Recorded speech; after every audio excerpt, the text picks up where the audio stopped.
سورۃ القمر جز نمبر 27 ہے قرآن کریم کا۔ سورۃ القمر کا ترجمہ آغاز سے۔ بنام خدائے رحمان رحیم۔ قیامت بہت قریب آ گئی اور چاند شق ہو گیا، اور اگر یہ لوگ کوئی نشانی دیکھ لیتے ہیں تو منہ پھیر لیتے ہیں اور کہتے ہیں یہ تو وہی ہمیشہ کا جادو ہے۔ انہوں نے جھٹلا دیا اور اپنی خواہشات کی پیروی کی، اور ہر امر استقرار پانے والا ہے۔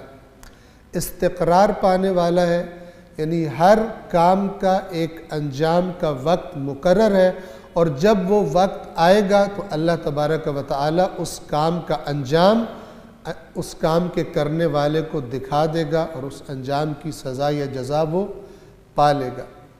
یہ جو اس سورہ مبارکہ کی پہلی آیت ہے، یہ سورہ مبارکہ مکہ میں نازل ہوئی، اور روایات کے مطابق رسول اللہ صلی اللہ علیہ وآلہ وسلم کی ہجرت سے، جو مکہ سے مدینہ ہجرت فرمائی، اس سے تقریباً 5 سال پہلے ذی الحجہ کی ایک رات تھی، اور رسول اللہ سے کچھ لوگوں نے مطالبہ کیا۔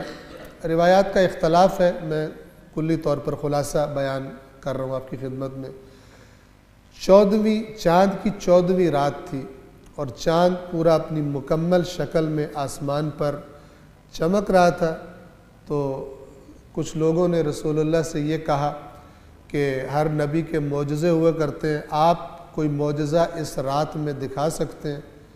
تو حضرت جبرائیل اللہ تبارک و تعالی کی طرف سے تشریف لائے اور فرمایا کہ یا رسول اللہ، اللہ نے چیزوں کو، کائنات کی چیزوں کو آپ کے حکم کے تابع کر دیا ہے، اور آپ اس وقت جس کو بھی جو حکم کریں گے وہ آپ کا حکم بجا لائے گا۔ اور اللہ کے نبی نے پھر چاند کی طرف اشارہ کیا یا حکم دیا، تو چاند کے 2 ٹکڑے ہوئے، اور 2 ٹکڑے الگ الگ کچھ فاصلے پر ہو گئے۔ تو پھر انہوں نے مطالبہ کیا کہ اس کو دوبارہ جوڑ دیں۔ پھر اللہ کے نبی نے اشارہ فرمایا اور وہ چاند دوبارہ سے جڑ گیا، اور بعض روایات کے مطابق انہوں نے کہا کہ ایک دفعہ پھر ایسا ہی کیجئے، اور اللہ کے نبی نے دوبارہ چاند کو 2 ٹکڑے کیا، اور اس کے بعد دوبارہ اس کو جوڑ دیا گیا۔ اب یہاں پر جو مطالبہ کرنے والے تھے، جو تو مومنین تھے رسول اللہ کے ساتھ، وہ اس معجزے کو دیکھ کر سجدہ شکر میں گر گئے، اور ان کے ایمان میں مزید اضافہ کا سبب بنا۔ اور وہ لوگ کہ جنہوں نے ہٹ دھرمی کو اپنا شعار بنایا ہوا تھا، اور بات نہ ماننے کا مزاج جنہوں نے بنایا ہوا تھا، انہوں نے ایک بہانہ بنایا اور کہا کہ یہ تو جیسے پہلے جادو کیا کرتا ہے، یہ آپ نے، اس شخص نے جادو کیا ہے، اور کہنے لگے کہ ہمارے وہ لوگ کہ جو سفر پر گئے ہوئے ہیں، شام کے سفر پر گئے ہیں اور یمن کے سفر پر گئے ہیں، وہ جب واپس آئیں گے تو ہم ان سے پوچھیں گے کہ تم نے بھی چاند کو 2 ٹکڑے ہوتا دیکھا تھا اس رات میں؟ تو اگر انہوں نے بھی دیکھا ہو تو پھر ہم مان لیں گے، اگر انہوں نے نہیں دیکھا تو اس کا مطلب ہے یہ جیسے پہلے جادو کرتا ہے، اس نے یہ بھی جادو سے شوبدہ دکھایا اور ہماری آنکھوں کو دھوکہ دیا۔ اور پھر جب روایات بیان کرتی ہیں کہ جب وہ لوگ جو سفر پر گئے ہوئے تھے واپس آئے مکہ، تو ان لوگوں نے ان سے سوال کیا کہ تم نے کوئی ایسا حادثہ دیکھا ہے چاند کے 2 ٹکڑے ہوتے؟ تو انہوں نے بھی تصدیق کی کہ ہم نے چاند کو 2 ٹکڑے ہوتا ہوا دیکھا ہے۔ لیکن جنہوں نے نہیں ماننا تھا، اس معجزے کے دیکھنے کے بعد بھی وہ نہ مانے اور انہوں نے ایمان نہیں لایا۔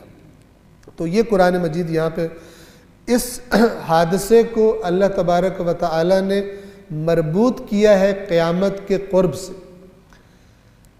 ایک ہوتا ہے قرب اور ایک ہوتا ہے اقتراب۔ اقتراب کا معنی ہے بہت زیادہ قریب آ جانا، اور اللہ کے رسول کی بعثت یعنی رسول اللہ کا مبعوث کیا جانا یہ خود قیامت کے قرب کی نشانیوں میں سے ایک نشانی ہے۔ اور اللہ کے نبی نے ایک حدیث کے مطابق فرمایا اپنی 2 انگلیوں کو جوڑ کر کہ میری نبوت اور قیامت یوں ہے، یعنی اب گویا کہ وہ بڑی نشانی آ گئی کہ جس کے بعد قیامت بہت ہی قریب آ چکی ہے۔ تو یہ چونکہ رسول اللہ ہی کا معجزہ تھا، اللہ نے فرمایا قیامت بہت قریب آ گئی اور چاند شق ہو گیا، یعنی چاند 2 ٹکڑے ہو گیا۔ اور دوسری آیت میں کفار کے رویے کی طرف اشارہ فرمایا، اور یہ کافر اگر کوئی نشانی یعنی معجزہ دیکھ لیتے ہیں تو اس سے منہ پھیر لیتے ہیں اور کہتے ہیں یہ تو وہی ہمیشہ والا جادو ہے، یہ جادوگر ہے اور یہ اس نے اپنے جادو کا ایک نیا شعبدہ ہمیں دکھا دیا۔ آیت نمبر 3 میں یہ جھٹلانے والوں کا مرض بیان کیا کیا چیز ہے جو انہیں اتنا بڑا معجزہ دیکھ کر بھی ایمان لانے سے روک رہی ہے، اور وہ کیا ہے؟ ہوائے نفس۔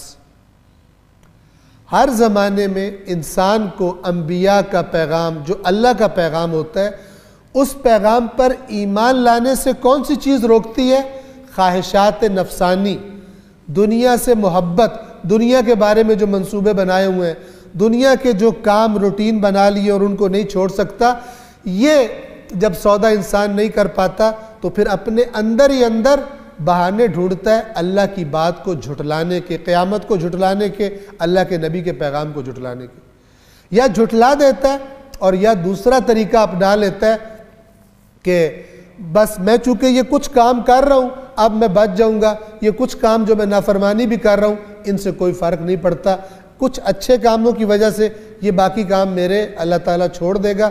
اس طرح کی اپنے پاس سے ایک نیا قانون، یا بعض جو گمراہ کرنے والے لوگ ہوتے ہیں وہ ایسی باتیں کر کے اللہ کے اس نظام توحید کے مقابلے میں ایک اور سسٹم لا کر دے دیتے ہیں، اور بندہ سمجھتا ہے کہ میرا دین بھی ہے اور میری دنیا بھی چل رہی ہے اور میں تو بڑا سمجھدار ہوں اور میرے سے اچھا تو نظریہ کسی کا ہے ہی نہیں۔ تو یہ آیت نمبر 3 میں کیا فرمایا؟ اور انہوں نے جھٹلا دیا اور اپنی خواہشات کی پیروی کی۔ یعنی کیوں جھٹلایا؟ یہ جھٹلانا کس لیے تھا؟ تاکہ اپنی خواہشات کی پیروی کر سکے۔ اور انہوں نے جھٹلا دیا اور اپنی خواہشات کی پیروی کی، اور ہر امر مستقر ہے، استقرار پانے والا ہے، یعنی ہر کام یہ جو مان رہے ہیں ان کے بھی انجام کا وقت مقرر ہے، ابھی مہلت کا ٹائم ہے، اور جو نہیں مان رہے ان کے بھی کام کا ایک انجام کا وقت مقرر ہے، دونوں اپنے اپنے انجام کو دیکھیں گے جب وہ وقت مقرر، جب وہ قرارگاہ وقت مقرر آ جائے گا۔ یہ استقرار، قرار، مقرر یہ سارے ایک ہی لفظ، ان کا معنی ایک ہی ہے۔ اور یقیناً ان کے پاس وہ بڑی خبریں آ چکی ہیں جو باز رہنے کے لیے کافی ہیں، یعنی اتنی بڑی بڑی خبریں ہم نے ان کی طرف بھیج دی ہیں اس قرآن میں کہ اگر ان خبروں پہ غور کریں تو پھر جس روش پہ یہ چل رہے ہیں اس سے روکنے کے لیے کافی ہے۔ ہماری طرف سے آنے والی خبریں حکیمانہ، حکمت سے پر اور اثر کرنے والی باتیں، قرآن کے لفظ حکمت بالغہ، بالغہ یعنی پہنچ جانے والی، جہاں پہنچنی ہوتی ہے، یعنی ایسی باتیں کی ہیں ہم نے دانائی کی کہ جو جہاں ہم پہنچانا چاہتے ہیں وہاں پہنچنے والی ہیں، یعنی تمہارے دلوں پر اثر کرنے والی ہیں، تمہارے دلوں کے اندر جہاں ضرب لگنی چاہیے وہاں ضرب لگانے والی ہیں۔ لیکن تنبیہیں فائدہ مند نہیں ہوتی، کن کے لیے؟ جو ہوائے نفس کے پیروکار، ورنہ ہماری باتوں سے بڑھ کر کون بات بتائے گا تمہیں، اور ہمارے رسول سے بڑھ کر کون تمہیں اچھا سمجھائے گا؟ لیکن تم کیونکہ خواہشات نفسانی کی پیروی نہیں چھوڑنا چاہتے تو یہ تنبیہیں، نذر جمع ہے انذار کی، یعنی انذار کہتے ہیں خبردار کر دینا، اور نذر اس کی جمع ہے۔ یہ جو خبردار کرنے والی باتیں یہ فائدہ نہیں دیتی، کس کو فائدہ نہیں دیتی؟ کہ جو خواہش نفس کو ترجیح دیتا ہے۔ یعنی ہم نے تو بڑی حکیمانہ بڑی مؤثر باتیں بتا دی لیکن یہ فائدہ نہیں دی۔ یہ قرآن کی باتیں یاد رکھیے کسی ایک زمانے سے مخصوص نہیں۔ آج بھی آپ نے ایسے لوگ دیکھے ہوں گے، مثلا باپ سمجھا رہا ہے، مثال دے رہا ہوں، باپ سمجھا رہا ہے بیٹا فلان اس قسم کے دوستوں کی صحبت میں نہ جاؤ، لیکن بیٹے کو کیونکہ مزہ آتا ہے، لذت آتی ہے ان کے ساتھ وقت گزار کے، نشہ کر کے، ناچ گا کر، تو اپنے باپ کی نصیحت نہیں سنتا۔ باپ ہر طریقے سے پیار سے مثالیں دے کے بیٹا دیکھو تم خود سوچو اس کا انجام کیا ہوگا، تمہاری پڑھائی رہ جائے گی، تمہارا مستقبل خراب ہو جائے گا، اپنی صحت خراب کر لو گے، بری دوستی کے برے نتیجے ہوتے ہیں۔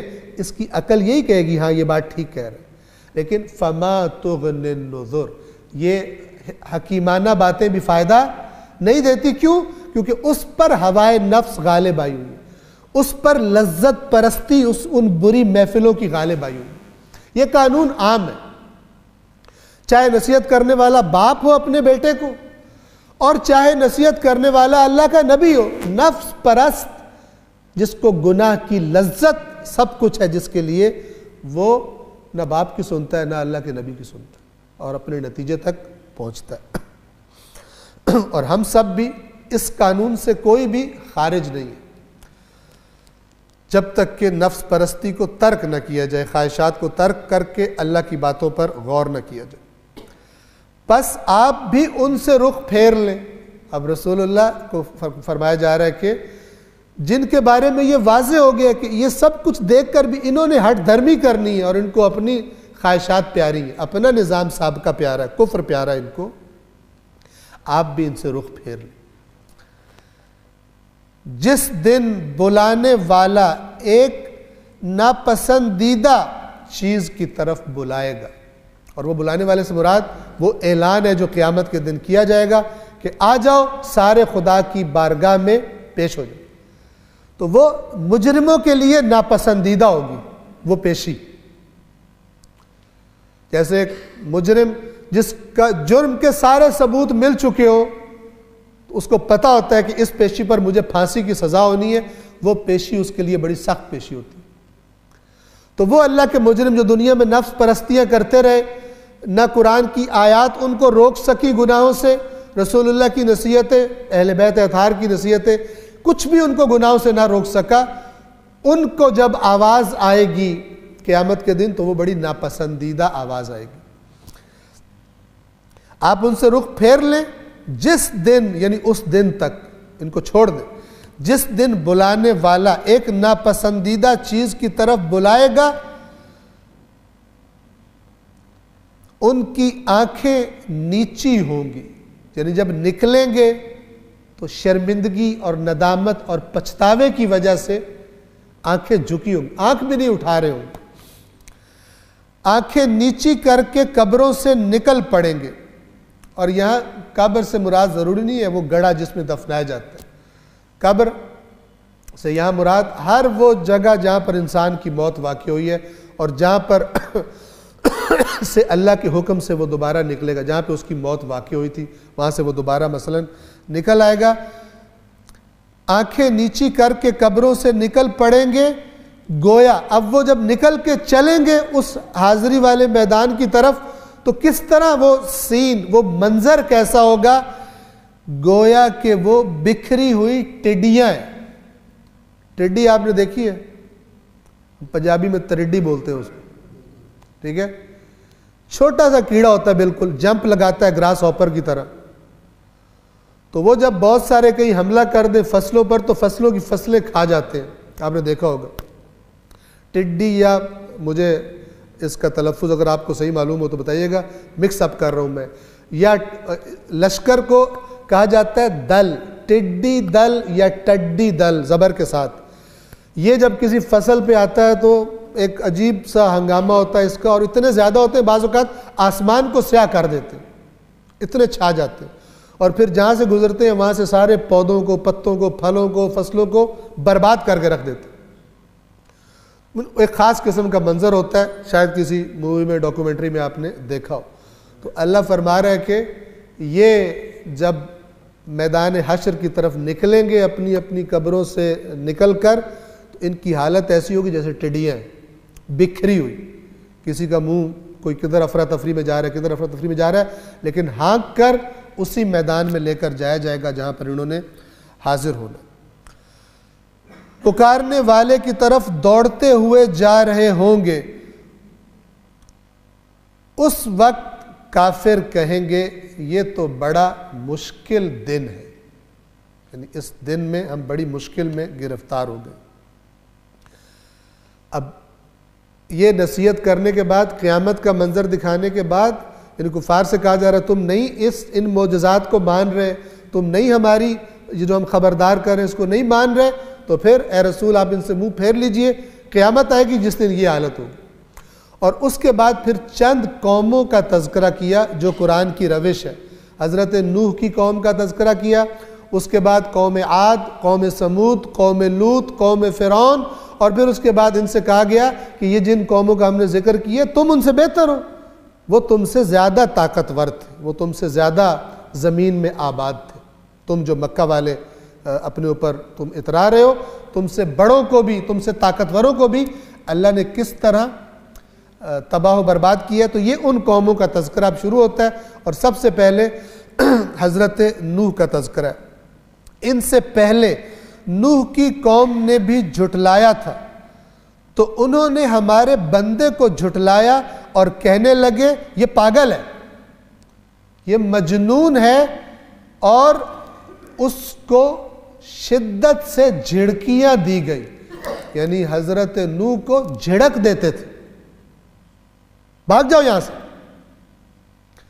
وہ نبی خدا جو نصیحت کرنے آتا تھا، آپ تصور کریں اس منظر کو کہ اللہ کا نبی، اولو العزم نبی، 950 سال قرآن مجید بیان کرتا ہے، 950 سال قوم کو نصیحت کی. اور اللہ تعالیٰ کیا فرما رہا ہے؟ وَازْدُجِرْ کہا گیا. کیا ایک تو کہا گیا یہ پاگل ہے، دوسرا جھڑک دیتے تھے. اور جھڑکی آپ سمجھتے ہیں کیسی ہوتی ہے؟ جب کسی کو غصہ آتا ہے وہ سامنے والے سے کہتا ہے چلو بھاگ جاؤ یہاں سے، خبردار یہاں نظر آئے تو. اس طرح حضرت نوح علیہ السلام کو ان کی قوم ان کے ساتھ سلوک کرتی، اور کہنے لگے دیوانہ ہے، اور ان کو جھڑکا گیا. پس نوح نے اپنے رب کو پکارا اور کیا فرمایا؟ میں مغلوب ہو گیا ہوں، پس تو ان سے انتقام لے. 950 سال کے بعد یہ فرمایا تھا، میں مغلوب ہو گیا ہوں، یعنی میرے میں طاقت نہیں ہے، یہ طاقتور ہے، اور اب ان پر میرا کوئی بس نہیں چلتا، یہ میری نصیحت نہیں سنتے، اور یہ اپنی ہٹ دھرمی میں حد سے آگے بڑھ گئے. فانتصر، جو عام طور پر ہمیں دعا بھی بتائی جاتی ہے اس آیت میں، رب انی مغلوب فانتصر. ہم تو کوئی چھوٹی سی پرابلم آ جائے، کوئی تھوڑی سی پیسوں میں کمی ہو جائے، کوئی بیماری آ جائے، رب انی مغلوب فانتصر رب. یہ اصل جملہ کہاں کا ہے؟ خدا کے راستے میں بے بس ہو گیا ہوں، یہ میری قوم میری بات نہیں سن رہی، میری نصیحت نہیں مان رہی، انہوں نے مجھے بے بس کر دیا. جہاں تبلیغ کے لیے جاتا ہوں یہ پہنچ جاتے ہیں، وہاں پروپیگنڈا کر دیتے ہیں، کہتے ہیں اس کو مت سننا، یہ پاگل ہے، یہ خشکی پہ کشتیاں بنا رہا ہے، اس کی عقل دیکھو. جہاں کبھی پانی کا گزر نہیں ہوا یہ وہاں کشتی بنا رہا ہے، یہ کوئی عقل مند یہ کام کر سکتا ہے؟ چلو تم نے کشتی بھی بنانی ہے، جاؤ سمندر میں بناؤ یا دریا میں بناؤ، خشکی پہ کشتیاں بنا رہا ہے. اتنا مذاق اڑایا گیا کہ رب انی مغلوب فانتصر فدعا ربہ، پس نوح نے اپنے رب کو پکارا، میں مغلوب ہو گیا ہوں، یعنی مجھ پر غلبہ پا لیا گیا ہے، میری طاقت ان کا مقابلہ نہیں کر سکتی، پس تو ان سے انتقام لے. اور اگلی آیت میں پھر اللہ کا انتقام دیکھیے. پھر ہم نے زوردار بارش سے آسمان کے دروازے کھول دیے. لفظ ہے بماء منہمر، یہ منہمر نہر سے، یعنی ایسے آسمان سے ہم نے دروازے کھولے جیسے نہریں چل پڑی. ابھی تو تیز بارش بھی ہو تو آپ نے دیکھا حالت کیا ہو جاتی. اللہ فرما رہا ہے ایسے جیسے آسمان سے نہریں چل پڑی، ایسے ہم نے دروازے کھول دیے یہ اوپر سے، اور زمین کو پھاڑ کر ہم نے چشمے بنا دیے. ہر جگہ سے زمین گویا کہ پھٹ گئی. شروع ایک تندور سے ہوا تھا، شروع ایک تندور سے پانی ابلنا شروع ہوا تھا، اور پھر زمین پھٹتی گئی اور چشموں کی شکل میں پوری زمین پر پانی اللہ نے جاری کر دیا.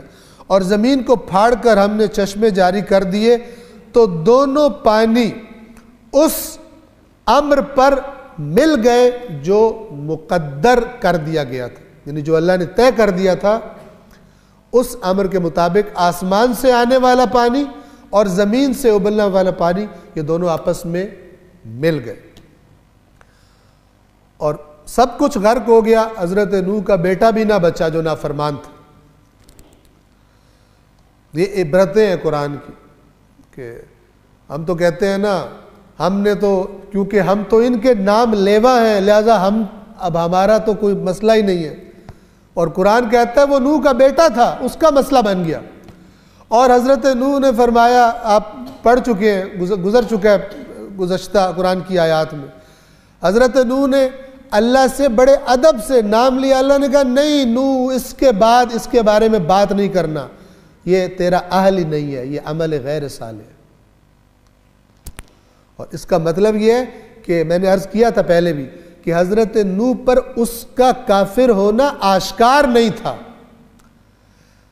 بیوی کا کافر ہونا آشکار تھا، لہذا بیوی کی سفارش بھی نہیں کی. بیٹے کا کفر آشکار نہیں تھا. اور جیسے ہی اللہ نے بات کی حضرت نوح کو پتہ چل گیا اور فوراً اللہ سے استغفار کی کہ میں یہ کام نہیں کروں گا، جو جتنا کیا تھا اس کی بھی استغفار کی.